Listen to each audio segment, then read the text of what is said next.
Vaccination in pregnancy मधले लसीकरण. Routine vaccine त्याच्यामध्ये नंबर 1 टिटॅनस, डिप्थेरिया आणि पर्ट्युसिस TDP व्हॅक्सिन 27 ते 36 आठवड्या दरम्यान 16 ते 32 आठवड्या दरम्यान लस घ्यावी.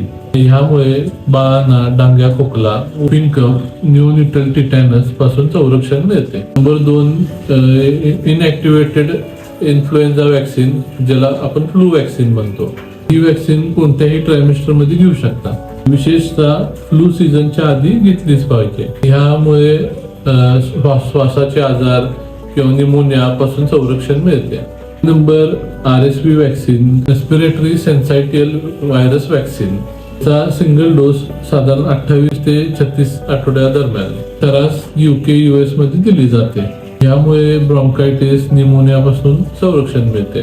आता risk based vaccines, medical profession मध्ये काम करणारे किंवा हाय रिस्क कम्युनिटी मध्ये काम करणाऱ्यांनी ही व्हॅक्सिन घ्यावी. हेपॅटायटिस A आणि hepatitis B vaccine. Number 2 meningococcal किंवा न्यूमोकोकल व्हॅक्सिन. मातेची इम्युनिटी कमजोर आहे त्यांनी ही व्हॅक्सिन घेतली पाहिजे. Number 3 tetanus booster. Tetanus vaccine कोणत्याही कारणाने जर जखम झाली तर ही व्हॅक्सिन घ्यावी. तर या सगळ्यांसोबत कोविड आलं तेव्हापासून कोविडची व्हॅक्सिन घेणं पण गरजेचं आहे. आता प्रेग्नन्सी मध्ये कोणत्या व्हॅक्सिन घेतल्या नाही पाहिजे. कॉन्ट्राइंडिकेशन, त्यामध्ये लाईव्ह व्हायरल व्हॅक्सिन घेतल्या नाहीत पाहिजे. MMR, measles, mumps and rubella. दुसरं व्हॅरिसेला, चिकन पॉक्स.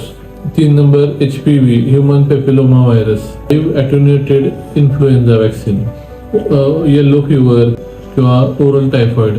वरील सर्व लसीकरण आपल्या इथं कोरे हॉस्पिटलमध्ये उपलब्ध आहे.